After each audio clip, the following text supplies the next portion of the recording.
Is this a video game or an anime? Actually, if I'm being honest, this is pretty catchy, and it perfectly captures the tone of Super Monkey Ball as a whole. Although I'm not the biggest Super Monkey Ball fan, I have played a few games. I actually have Super Monkey Ball 3D for the Nintendo 3DS, and Super Monkey Ball Adventure for my PS2. And I also played the one on the DS when I was a kid, but this is a completely different beast entirely. But anyway, Super Monkey Ball Banana Blitz HD for the Nintendo Switch. This one was originally a launch title for the Wii back in 2006. It was also what many consider to be the start of the decline of the Monkey Ball series.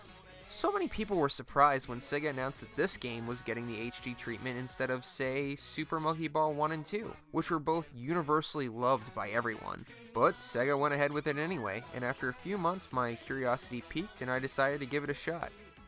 This one interested me for two reasons.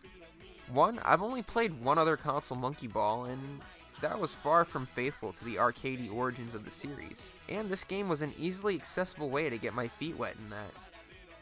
And reason number two, this. You heard it here first, people. If you slap the blue blur onto anything, there's a 150% chance I'm gonna buy it. No shame.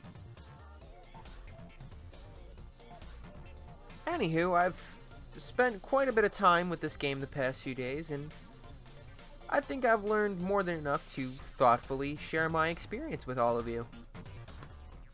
First things first, damn is this game cute and colorful.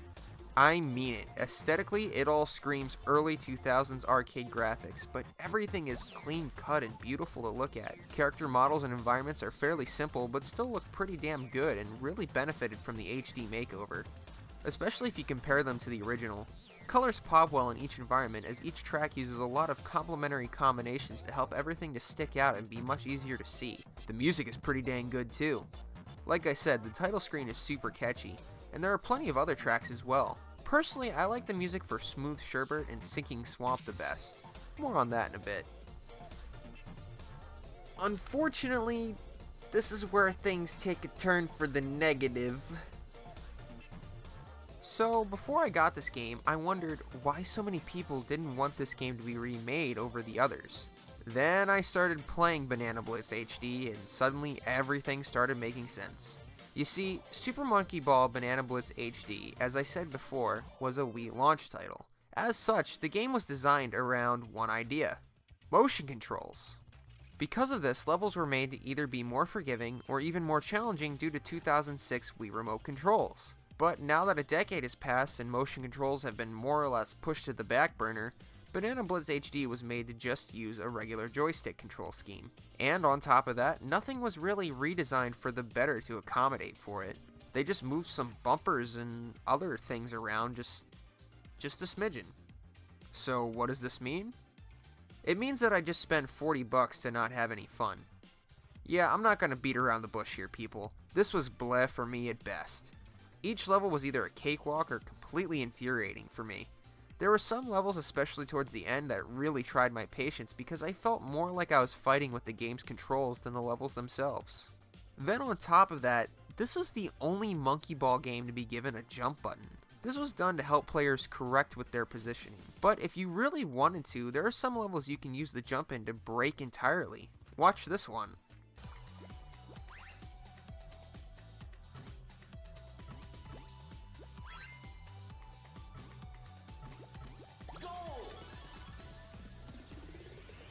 Seriously? This type of level design just makes me want to go ape shit. I don't even care if that's a bad pun. Also, if this game was made with a regular controller and control scheme in mind, can I please have control of the camera? The Wii days are done. It's pretty much standard now for controllers to have 2 analog sticks, so how about giving me the option to be able to tilt my camera or something? I know I complained about this same thing in my Super Mario 3D World review, but honestly this really bothers me, because there were plenty of times I messed up or died because I couldn't get a good sense of my positioning with other obstacles. And the camera doesn't always stay locked behind your character. Okay, maybe now I'm just nitpicking, but this did actually bother me. Either way, I'm moving on.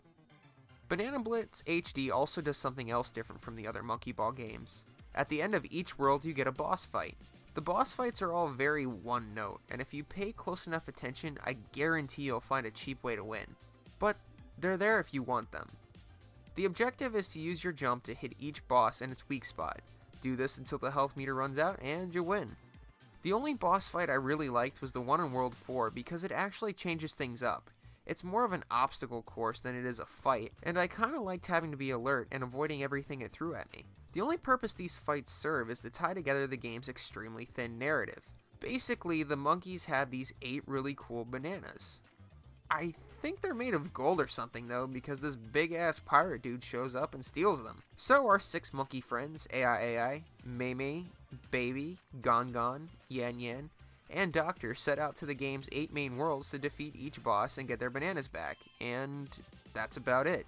There aren't really any cutscenes or exposition beyond that. You just play the game, spank each boss, and get your bananas back. The cool thing is though, once you beat the 8 main worlds, you unlock World 9, the previously mentioned sinking swamp, and along with it, Sonic.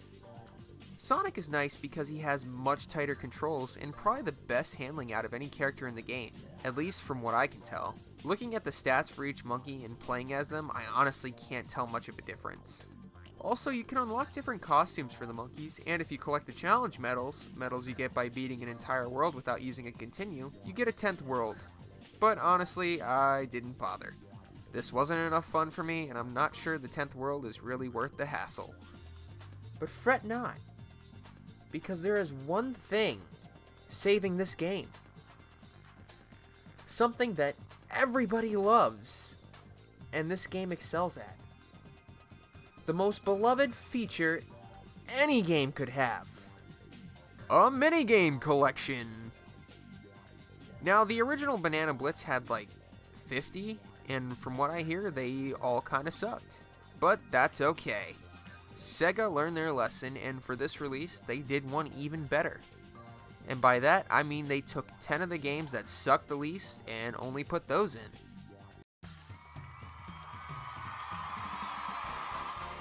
Troy Attoms presents the Super Monkey Ball Banana Blitz HD Minigame Showcase. Hurdle Race. This is basically the same thing as Sonic and Mario at the Olympic Games. Monkey Snowboard. It's like every other snowboarding game, but it somehow controls worse. Hammer Throw. This is basically the same thing as Sonic and Mario at the Olympic Games. Monkey Target.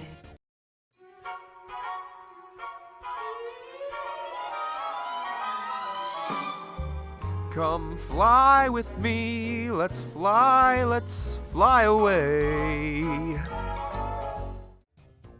Slingshot. This one was clearly designed for the Wii's motion controls because playing with an actual controller sucks. Space Monkey Attack. This is basically Space Invaders. Hovercraft Race. This is honestly so awful. I can't. The hovercraft is awkward to control, then there's ice physics. Yeah, no. Seesaw Ball. This one is actually okay. Yeah, it's just okay.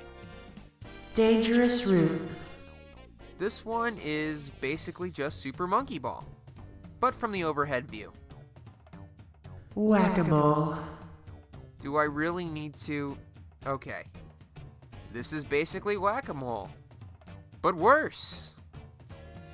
And that's all the time we have for today's Super Monkey Ball Banana Blitz HD Minigame Showcase. Thank you and good night. What? Are you still here? Yeah, okay, there's more. Alright. I've been hating pretty hard on this game.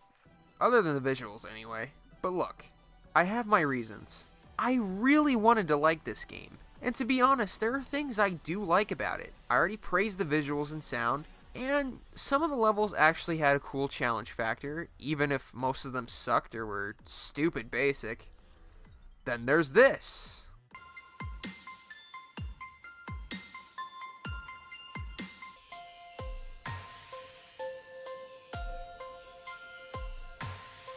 I don't know what the f is happening here, but I'm glad you're happy, bud. Plus, any game gets bonus points in my book when they put Sonic in it. But there was one thing that still lingered in the back of my mind. How much different was the original? So I sauntered over to the local GameStop and got this for a cool $5. No case, of course. But anyway, who knows?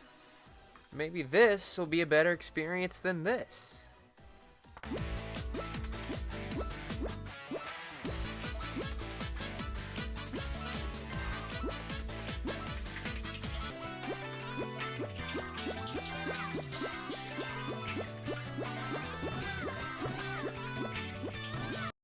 Yeah, no, this shit sucks.